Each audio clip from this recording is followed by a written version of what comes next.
Hello, hello, hello. Hi, hi, hi.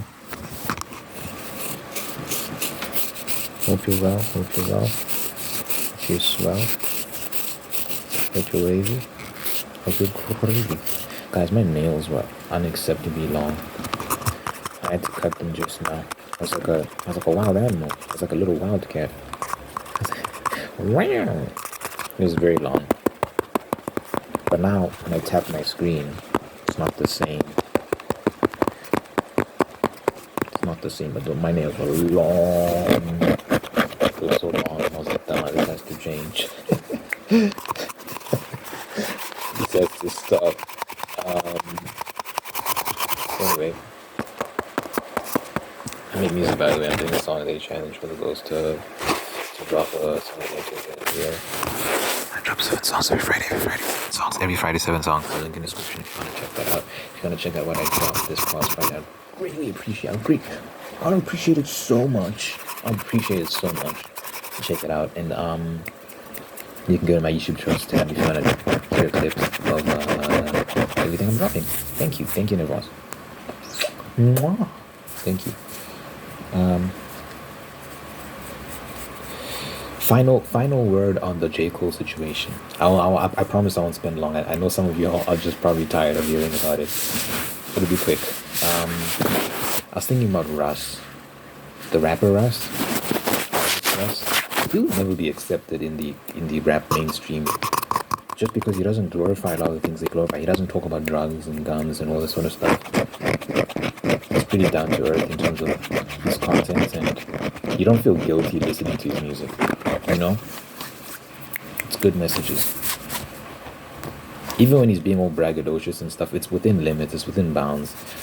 It's not overboard. I hope I'm in the same lane. I hope I don't go overboard myself. I'm not sure. But yeah. So J. Cole taking the stance that it might come with some of that, where you're not accepted within that mainstream space, just because you're not willing to play ball, you're not willing to engage in what they're engaging in. You know what I'm saying?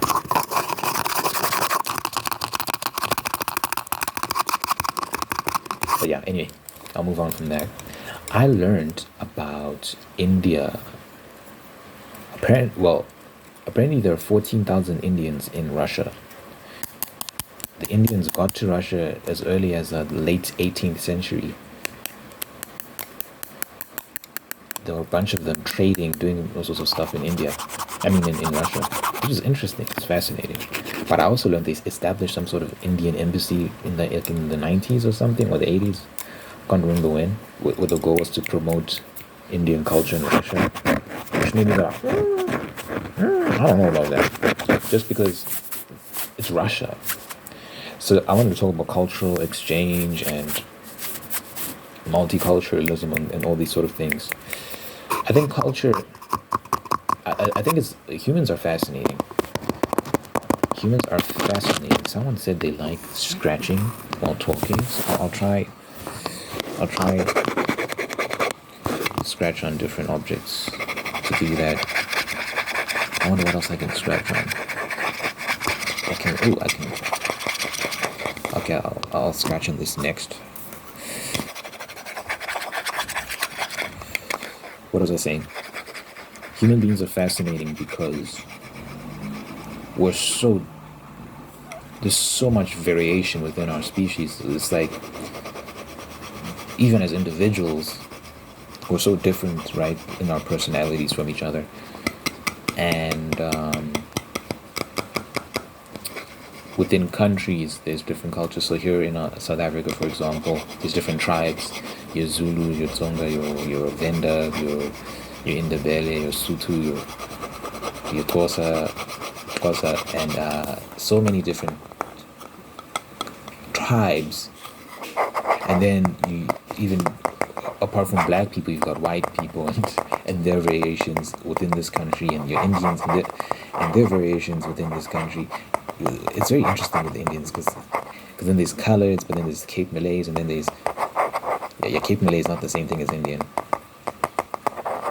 Yeah. It's very confusing because at some point people start mixing things up, where like mixed race babies and stuff. So like the racial dynamics get a bit confusing.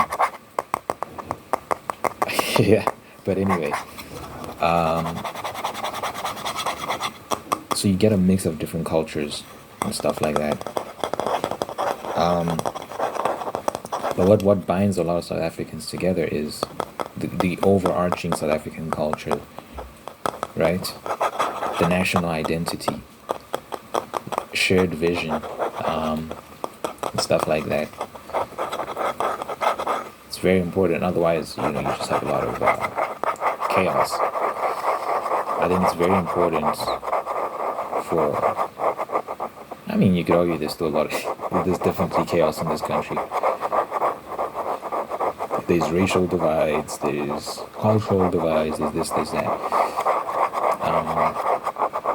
So there is an importance for cultural cohesion. I've spoken about Japan numerous times before and how the reason why that society works so well, people are always like, oh my god, Japan is so amazing, everything is so efficient, and they're so productive, and it's so safe and clean, and this and that.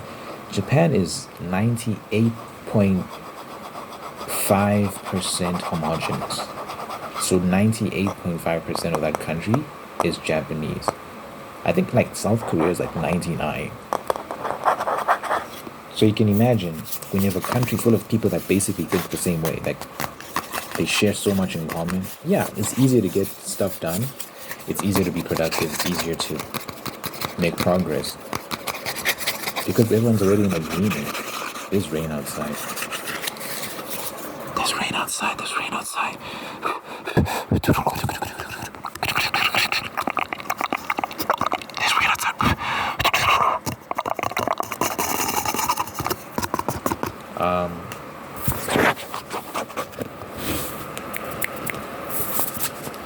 And it has less to do with race. Obviously, race plays a factor because when people look like you, and it's easier to identify with them and stuff like that. But the main thing that is going on there is mentally they're in alignment, so they agree. That's why people can go to Japan, like you can move to Japan from other countries and integrate yourself into the culture, and things can still work so long as there's assimilation. You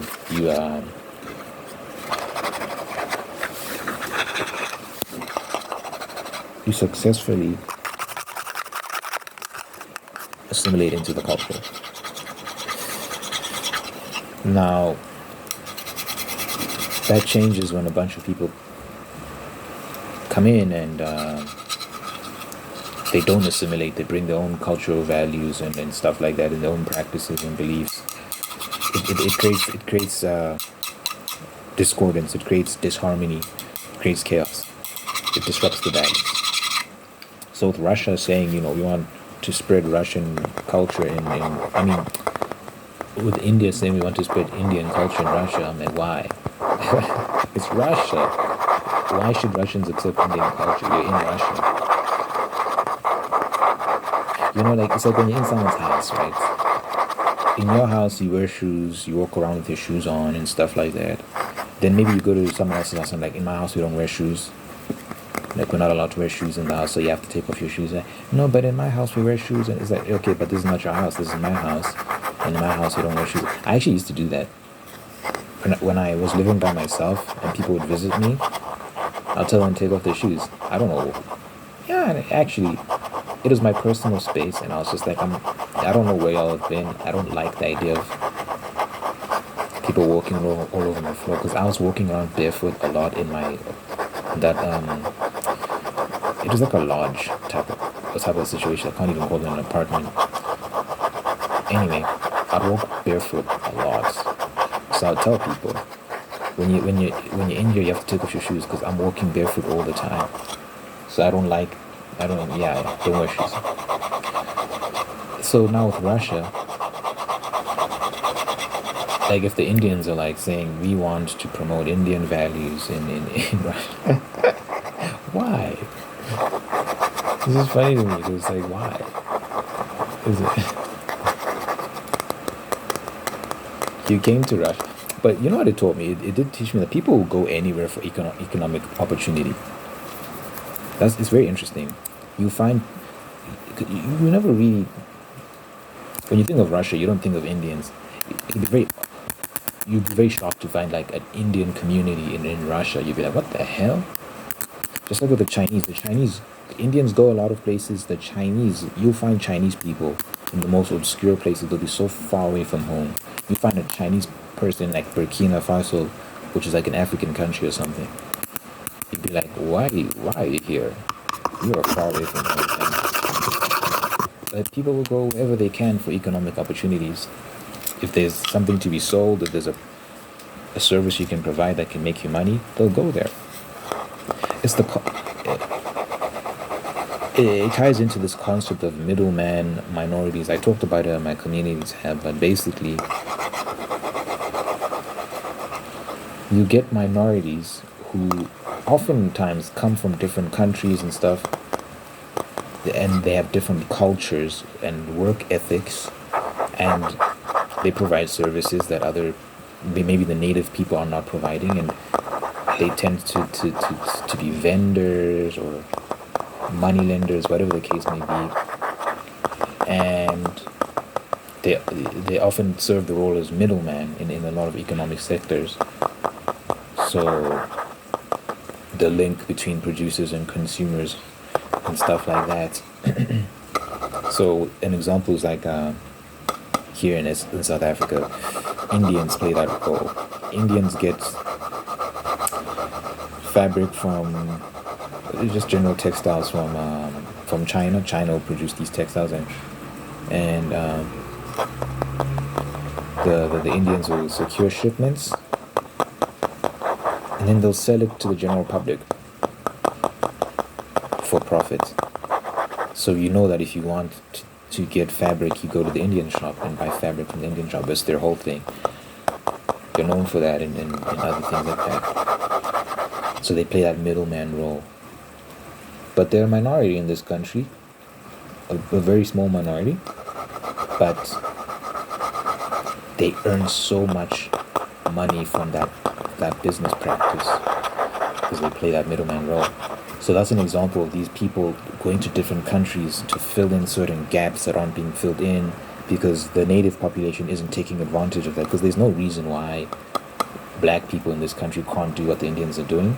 But it's like it's a different mindset. So the Indian is looking for opportunities, and he's like, well, we can do that there, and we can do that there, and then there's often a lot of animus, a lot of animosity towards these middleman minorities because they're earning bang, they're doing well, and you're not. So, for example, here in SA, like the black population will be angry because all the Indians are taking our jobs and they're making more money than us and all this sort of stuff. And there's jealousy that develops, and there've been stories of Indian shops being burnt down and stuff. Also, it's like it's anger, it's frustration. It's like, why am I poor and you're rich, but this is my country? That's an attitude some people have. It's not a good attitude to have.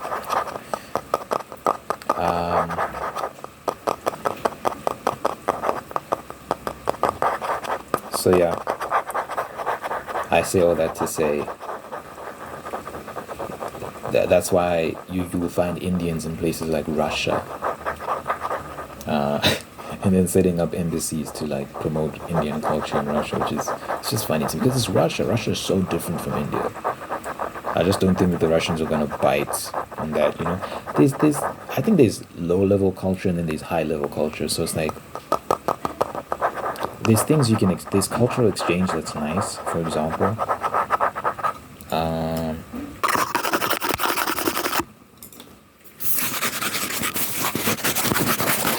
food. Indian food is amazing. It's delicious. And I'm not too familiar with Russian cuisine, but I think they could benefit from different cultural cuisine exchanges. You know what I'm saying? I think Indian food is phenomenal. So that's an example of cultural exchange that's that's not too dramatic. It doesn't change the fabric of a nation or anything like that. It's an addition. It's a nice addition.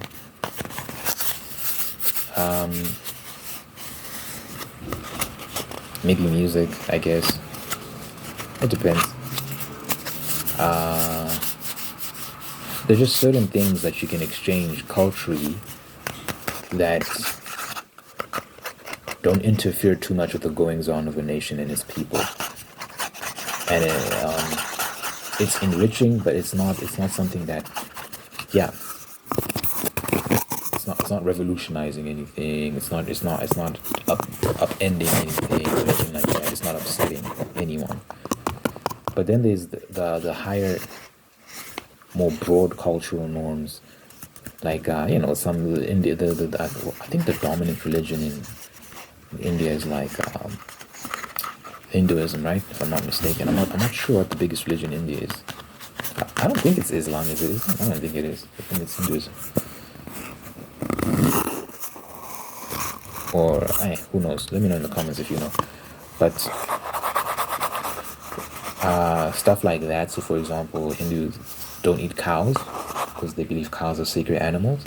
So, you can't go to Russia and be like, we don't eat cows because cows are sacred and we want you to observe the same practices. And they're like, no, we're going to eat the cows and we're going to enjoy them. And other things, I'm not too... Oh yeah, wait, actually. So Indians have a fireworks festival every... Wait, when is it? When is that fireworks festival? I'm not sure. I think it's Diwali is what it's called. And oh my god, it's so loud, guys. I mean, people do have New Year's with their fireworks and stuff. I guess you can be tolerant. You can be tolerant because with New Year's people do fireworks and stuff, and that's loud, and we accept that. So I think you can accept when maybe the Indian community wants a day where they have their day and they have their fireworks festival and whatnot. But it gets a bit much sometimes, so they should definitely put some breaks in it. Have your fun, but relax. So they go crazy with the fireworks. Oh my god, it's a bit different than New Year's. New Year's, I'm not a fan of fireworks. It's a bit loud for my taste, but New Year's, I feel like it comes and it goes. With the fireworks festival, oh my god, dude.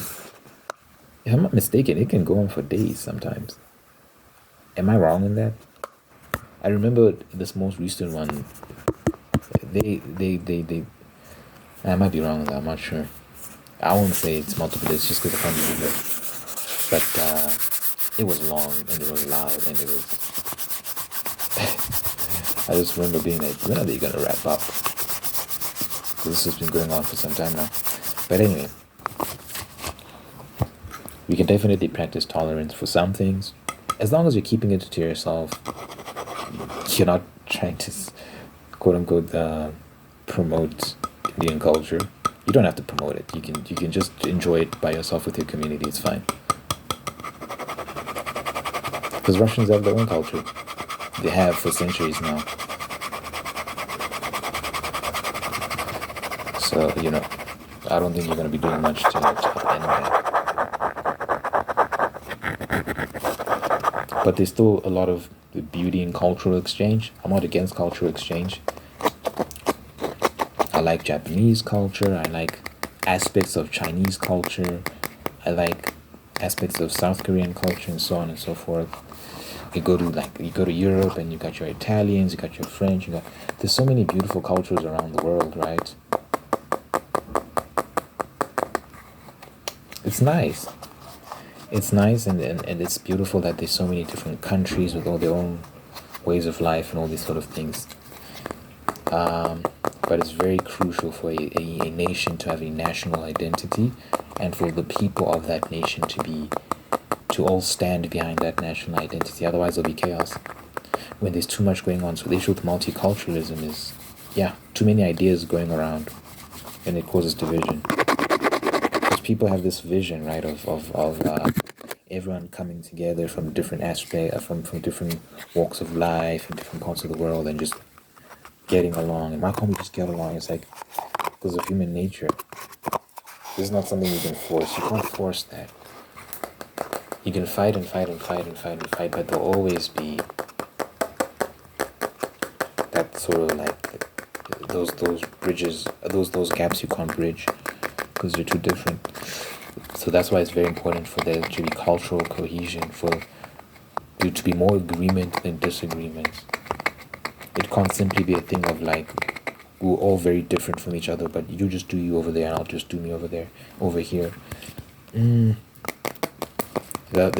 will clash at some point. It's inevitable. It's very important that there's an overarching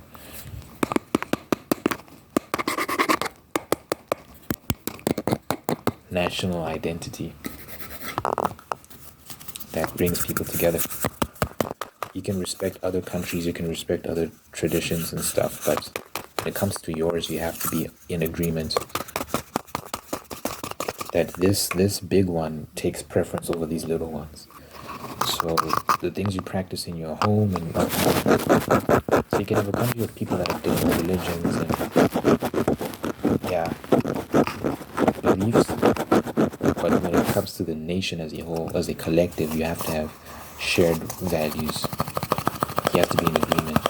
I'm sure in Japan, for example, there's a wide variety of different beliefs and stuff, but there's still agreement on general things that allow for them to have such a orderly, clean, safe society, one of the lowest crime rates in the world. Now, that's not to say Japan is perfect, because they ain't. The country's collapsing. They're not having children. Birth rate is plummeting. They're one of the lowest birth rates in the world. And if they keep that up, they will cease to exist. The economy will collapse, and also some bad things happen. So they need to figure that out. So it's not like it's a perfect country. But you can see, but there was a time where they were doing very well, back in the 90s, 80s, stuff like that. They were doing extremely well. 80s, 90s, around that time. And then after that, the market crash in the 90s, they, things have not been the same. They're still one of the biggest economies in the world, but they've been kind of doing this. It's been gradual. It's been very slow, so people don't notice, but it is alarming, and they need to do something about it.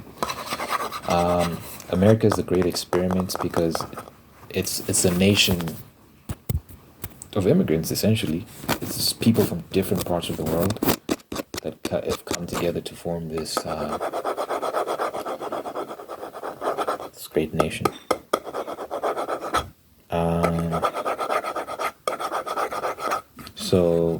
But it's very important for them to have a national identity, because you're seeing the division in America right now. It's because of a lack of national identity. They've lost sight of what it means to be American, and all these sorts of things. And I saw an insane rally, this pro-Palestine rally, where this guy was basically saying death to America. Look, I think most people are in agreement that what Israel is doing in Gaza is overboard, right? It's literally overkill. If there was ever an appropriate time to use that word, it's now. It's overkill.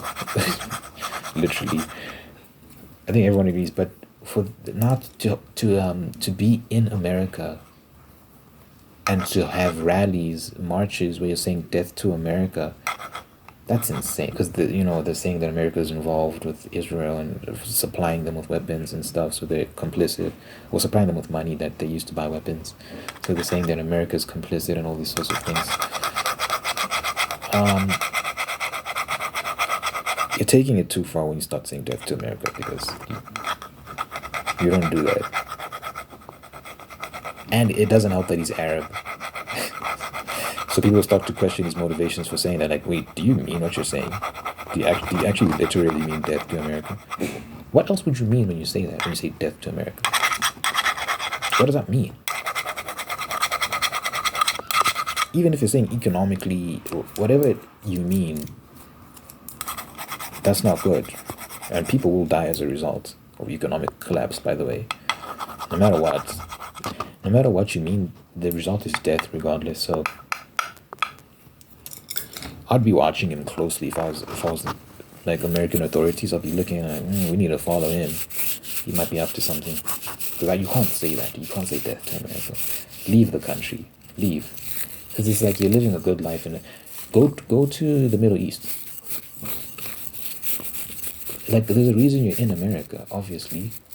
There's a reason you're there because you're seeking better opportunities, you're seeking a better life.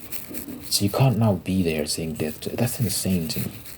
I'm from originally from Zimbabwe. We moved to South Africa in search of better economic opportunities, and that's what we got. It would be insane for me after getting what I've gotten from this country, just start saying death to South Africa. That's insane. It's ungrateful. This country has blessed me.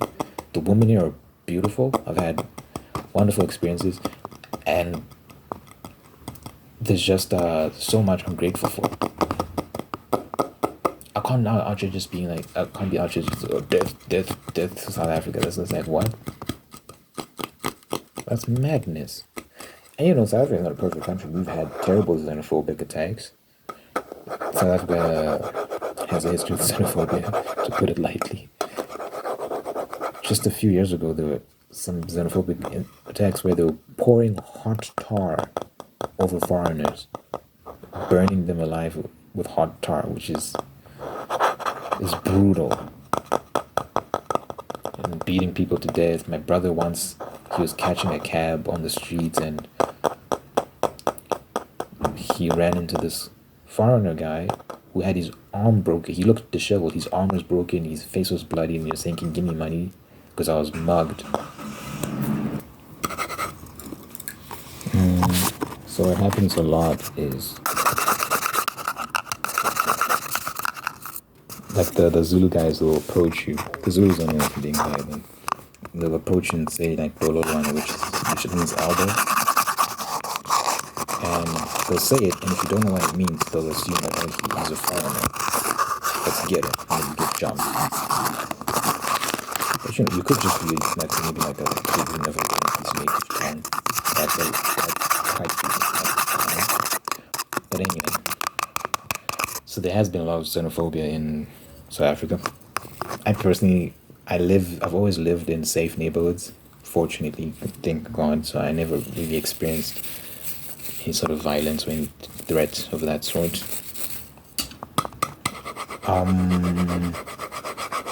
But regardless, yeah, I still wouldn't be like death to South Africa or anything like that. You know what I'm saying? Just because I'm not going back to Zimbabwe. That's not an option. The place is terrible. It's not doing too well right now. By the way, Zimbabweans are another group of people who travel a lot. Like, you find Zimbabweans pretty much everywhere. Nigerians are the same. I think South Africans are, South Africans travel a lot too. But anyway, that Arab guy saying death to America, he needs to apologize. That's crazy. These activists, man, they get ahead of themselves. They get too caught up. Start talking crazy, forgetting where they are. The audacity, bro, to say death to America while you're like living in a safe neighborhood and like you're not in Gaza, bro. You could be in Gaza. I guarantee you, everyone in Gaza would love to be in America. Be grateful.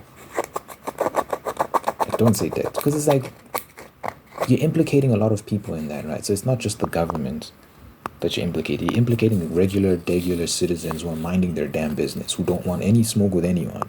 They're just like, bro, do you know how many Americans are marching for Gaza? Oh my God. It's to the point that some of these people are so irrational. Like, they'll be blocking traffic and causing scenes and like really like doing all sorts of crazy stuff. But they're doing it for the sake of Gazans. So to say death to America, I'm just like that. You're so ungrateful, bro. There's so many American people who are standing with you, who are like saying, "We support you, bro."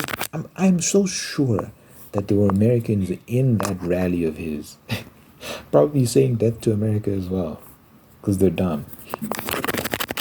So like can't he see that my approach is wrong here? Like Americans aren't. If you say "Death to America," you're also saying "Death to Americans." You can't separate the two. Obviously, a nation is its people. So if you're saying "Death to America," you're saying "F you" to all the people that are, which is unbelievable. They should deport him. You can't say stuff like that. That's crazy.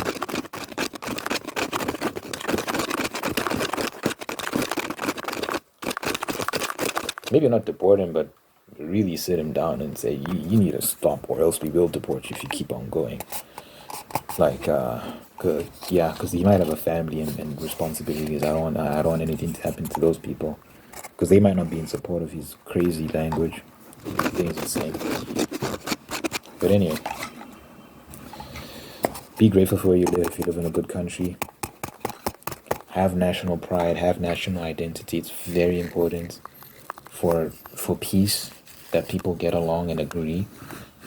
And a nation cannot thrive if it's divided. A kingdom divided against itself will fall. That's what Christ said. It's true. Kind of helter skelter all over the place. No one agrees. Everyone's looking in different directions. I guarantee that's collapse is imminent. Put your country's flag in the comments if you made it to the end. Put your country's flag in the comments if you made it to the end. I'll try switch it up with my topics. I know I can be a bit heavy-handed, some might say, with political commentary. I think today was kind of mild compared to what I talk about usually.